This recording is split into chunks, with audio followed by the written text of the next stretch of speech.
Hello and welcome to today's video. Today we're going to do something a little different. Instead of me doing all this work in the background, creating a video, you're going to kind of go with this, through this with me live, so to speak, even though this isn't a live stream. So if you've been paying attention to biblical prophecy content creators, you know there's a lot of excitement about a potential rapture happening around this SDG Summit. And there have been many content creators who have gone in great detail of all the things that are covered in this SDG Summit. That's not what I plan to do here today. Now, one commenter I listened to talked about how these types of stage setting events are exactly what the Antichrist is going to employ to carry out his plans. And I agree with that. I agree that the Antichrist is not going to just come in with some plan just out of the blue, but he's going to work within these frameworks and these things that are being developed. So these are significant things to pay attention to, but I want to caution everyone not to fixate on a particular date. The reason this date is so interesting is because that if you look here on the Jewish holiday calendar, that Rosh Hashanah, or the Feast of Trumpets, happens from September 15th through the 17th. This conference is September 18th through the 19th. So there are some out there saying that the rapture could actually happen on these dates.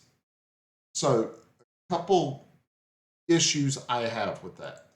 First, let me say this up front. I am a pre-tribulation rapture believer. I believe that the rapture is the next thing to happen on God's prophetic calendar. I'm not pre-wrath. I'm not post-tribulation rapture. I believe that the rapture will involve the catching away of living and departed believers, receiving their glorified body in the air to meet Christ in the air and forever dwell with him in heaven. So I want to knock that out. Also, I am not one of those who's like, you guys are making a big deal out of nothing and trying to push the rapture 10, 20, 30 years down the road. That's not me either. But it's easy to see these things and get all worked up and excited and start looking for things that I think we might be missing the broader details. So those who believe that the rapture could happen during this conference, first, let me just throw out a logical something to think about. If the rapture were to happen during this conference, I know the presumption is most of the people attending this thing, they're not believers. Would they even notice? The truth is, when the rapture happens, I think it's going to be an event that's not going to go unnoticed by the world. We are told that the Antichrist is going to come up with a deception to deceive folks. So if the rapture were to happen on this particular conference day, you've got world leaders from all over. If it were to happen, don't you think that that would distract them from accomplishing what they're trying to set up, the framework they're trying to set up? Now, the rapture can happen today. It can happen tomorrow. It could happen before this conference. And if it were to happen before this conference, it may actually push this conference up. But when you look at these conferences, something I found interesting. So I found this website here. This gives a calendar of all these types of conferences. So today is September 5th, and you'll notice that we entered officially today in New York City in the United States, started the 78th session of the UN General Assembly, and that this SDG Summit is a piece of that summit. So here you see the 11th International Conference on Sustainable Development. So basically, you have all these world leaders, and I looked at this, and it looks like, yep, it's always in September that the General Assembly has this big meeting where they bring world leaders from all over to discuss their plans and issues and goals and all that good stuff. And within each of these conferences, they usually have something. So I looked. So for next year, September 24 of 2024, towards the end of the general session of the UN, they're going to have a Summit of the Future. And they're going to discuss the sustainable development goals and those types of things. This is what we need to be careful of as Christians, that we don't get so fixated on each of these things. Because if you start going through this calendar here, and the website for this is sdg.iisd.org events calendar. You can see it up here. Feel free to play with this yourself and look at it.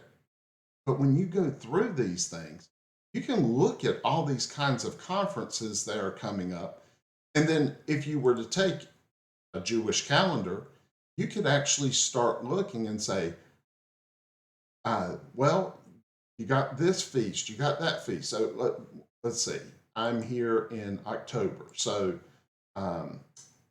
what's going on in October between September 29th and October 6th, which is Sukkot, which is one of the fall feasts that Christ hasn't fulfilled.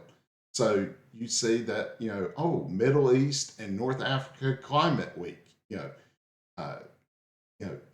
if I were to take any one of these things and tie them to a Jewish feast, I can make a compelling case of something biblical, prophetic related occurring on these days. So I don't think that's the right focus. I do believe that these conferences show what's going to happen. But to reiterate what I said earlier, if the rapture were to happen, it's going to cause a certain amount of chaos. And I heard someone that a lot of my viewers may watch actually propose the hypothesis that the rapture could happen while all these guys and gals are in New York, doing this conference. I think if it were to happen during this conference, they would cancel the conference. There would be chaos in the world. Everybody's got to try to figure out, they may get on the phone, but whatever plans they have for this conference get scrapped at them. It changes what their conference is about. And the hypothesis that was given is, could this be the Daniel 9:27 agreement? Don't know what I'm talking about. So Daniel 9:27, and I've got like 6 different versions of the Bible up, so I'm going to do it from King James here. And it says, he shall confirm a covenant with many for 1 week, and in the midst of the week he shall cause the sacrifice and oblation to cease, and for the overspreading of abominations he shall make it desolate, even until the consummation, and that determined shall be poured out upon the desolate. And I'm not sharing my screen. This is what I was just reading. So